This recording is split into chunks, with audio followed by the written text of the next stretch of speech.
before we begin, I do want to say that like a lot of these thoughts are like very like informal, and like I haven't like I've just been thinking about them a little bit and not like really ruminating on them.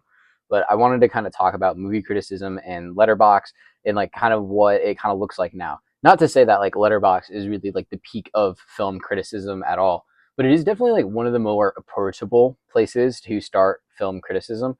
I think on letterbox you really have two far extremes.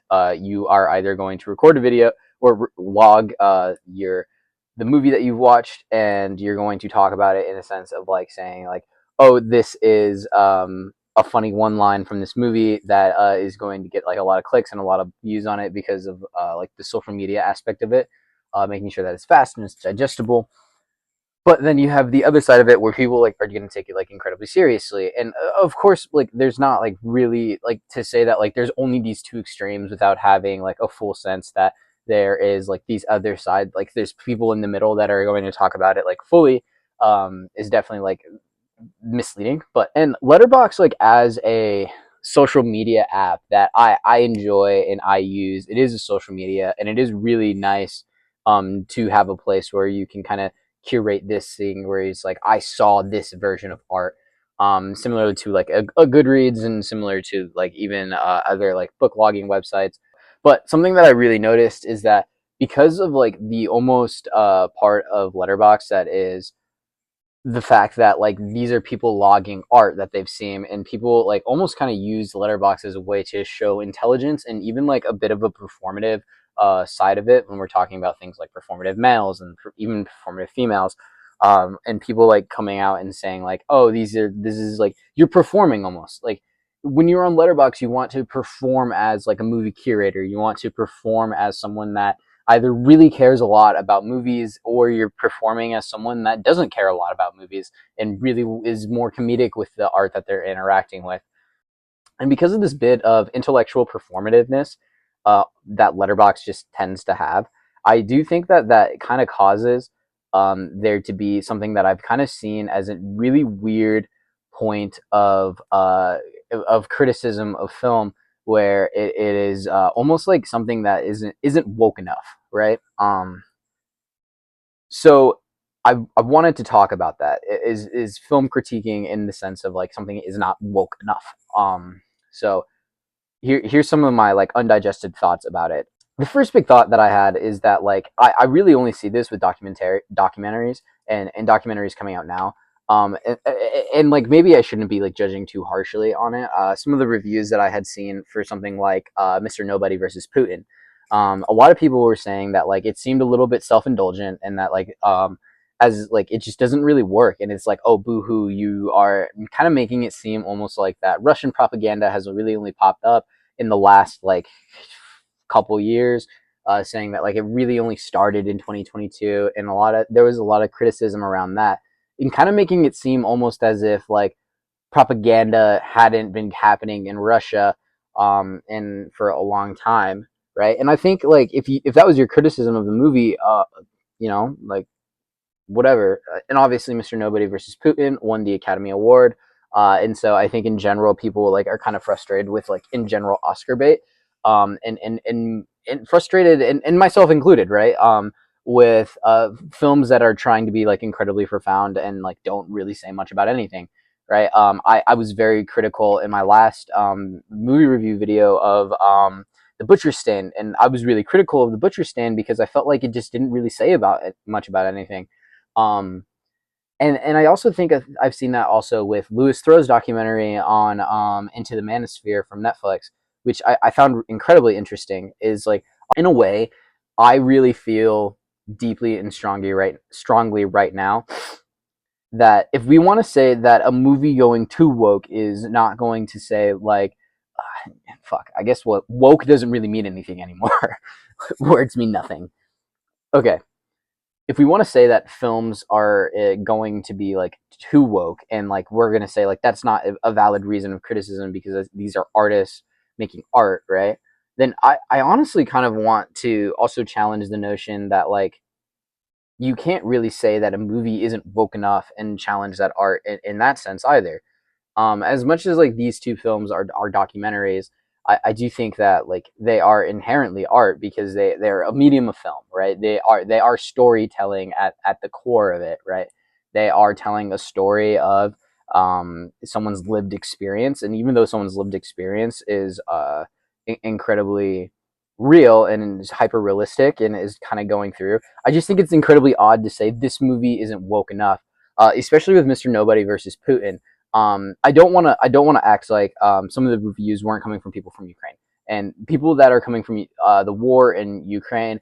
Obviously, they have a very tumultuous relationship with Russia, considering like their country is being absolutely destroyed with this war that is happening there. Completely fair, completely valid. I understand that, and I am empathetic to that, and like I get that a lot. Is my mic on? Yeah, it is. Okay.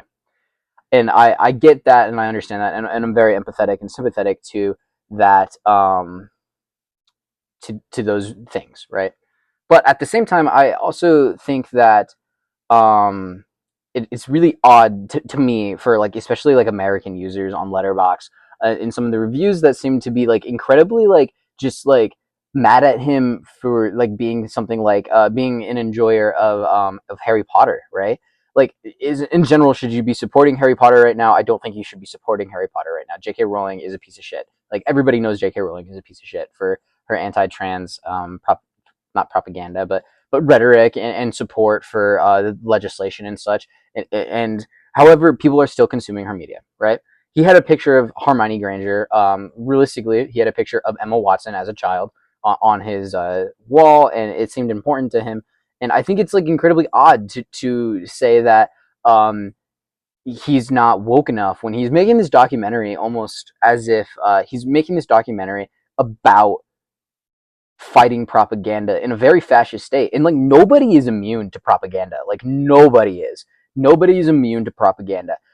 Like myself included. Like I think in general, I think I have like a Threads post where I say something along the lines of like, no, I don't. I don't actually think I do have a Threads post, but there is like at one point I was thinking about posting on Threads. Like, okay, there is like a really interesting thing about like Trump's picture of him almost getting assassinated, and he has like this female security guard or a secret agent officer with him, and this other officer. Like that picture's hard, and like the edits and like the pictures and things like that. That is incredibly like pro Trump propaganda.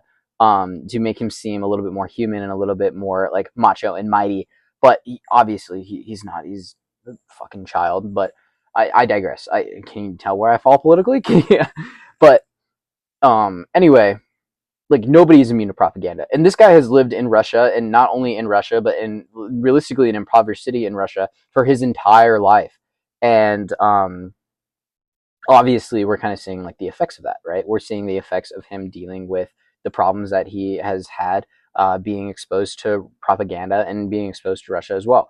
And I think it's bullshit. I think it's bullshit that realistically people that are online and are using Letterbox, which is to me to me is mostly performative people, very performative people, to go out of their way and say that you, person on the internet, or um, you are not making content that, or you're not making art that is woke enough, that is saying enough about this, when he has to leave his country, he has to leave everything that he knows behind, and he comes out of his way and essentially like really risks death, right? Like we're not going to act like Russia doesn't want to kill people, right? We're not going to act like any government on the world would just kill people for speaking out against it wrongly. Um, and so, or any, I guess any fascist government wouldn't want to go out of their way to kill anybody that's like performing or saying things that are like anti the government. And I think it's bullshit. Like I think it's lame. I really do think that it is lame that they're like going to come out of their way and say that like, hey, you're not being woke enough because here's you not only not speaking out enough against the propaganda and still actively taking part in making propaganda, but also that you support J.K. Rowling, right? The guy that almost risks his life actively is doing something, and it made this film that's talking really deeply about like war and kind of the effects of it, and we kind of get to see all that, and it's very emotional. But people are coming out of their way to say that like this isn't woke enough, and I think that's ridiculous. And I think I also feel that way about Louis Theroux's documentary on entering the manosphere. I think that something that we do need to think about when watching that documentary is like maybe he didn't go deep enough. Maybe he didn't talk enough about like some of these things, and maybe he doesn't paint these people in a bad light enough. But he is a grown ass man, and like you can only engage with children for so much. Like you can only engage with immature people and people that are being like a bit ridiculous only so much before you kind of like just need to mellow out, right? And I've especially seen the way that he kind of attacks the idea of women in that documentary to be completely wrong. And I've seen that like people talk about the way that he attacks women in that documentary to be incredibly wrong, but also people saying that the way that he's just like this fly on the wall is not the right way to kind of attack this, and he doesn't really poke and prod at these men, and he doesn't really poke and prod and like make these people feel different. And here's my challenge, and here's my thing is that he's a journalist. He's not like his job is not to. I think like his job is not to go in there to provoke a reaction all the time, right? And sometimes it is, and sometimes he does do that, and he does a good job with that, and then he apologizes for it. He apologizes for poking and prodding and making fun. And I'm not telling you to be sympathetic to these men. You do not need to be sympathetic to these men, but I would challenge you that you do need to be sympathetic to Louis Theroux's situation, right? He goes out and he is making these films and he's making these documentaries trying to bring light to his situation, but he's not trying to solve the situation. Filmmakers never I don't think that I think rarely filmmakers go into a situation thinking that they can solve the situation, right?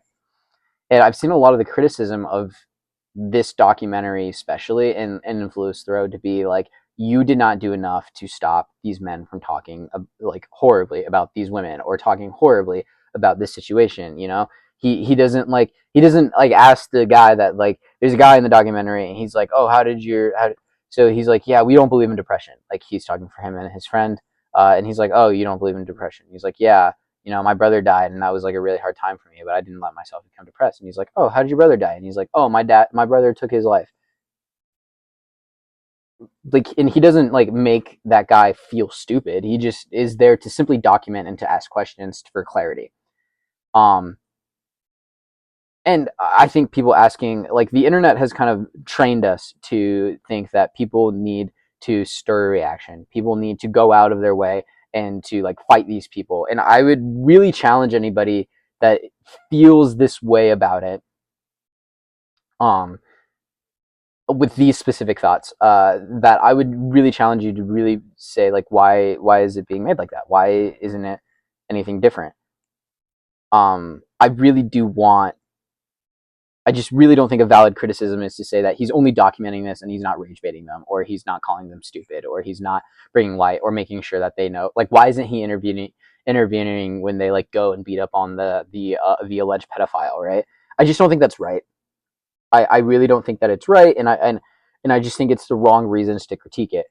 Now, if you want to say that like women have been talking about the manosphere and talking about the dangers of the manosphere for a long time, and Louis Theroux is kind of like jumping on this and like getting to make a lot of money about it and getting the most promotion about it, and in this year, sure, 100%. I think a very valid critique of it is that like women's voices are being silenced when they're talking about things like the manosphere, and it really takes a not only a man but an quote unquote accredited man to come forward and to talk about and document these things that women have been expressing for a very long time.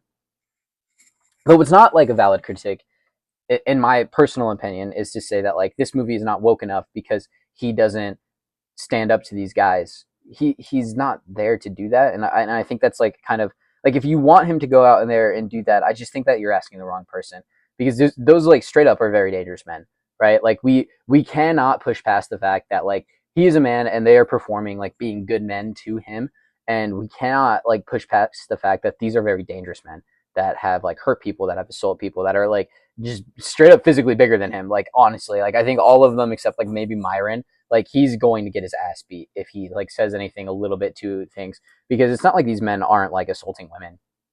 It's not like these men aren't like aren't like literally in the documentary. It's not like they don't like actively beat someone up or like are legitimate criminals that have like some questions about them. So I don't know. I just think that it's really weird.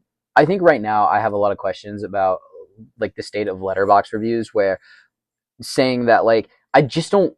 Okay, I think letterbox has a bunch of performative reviewers.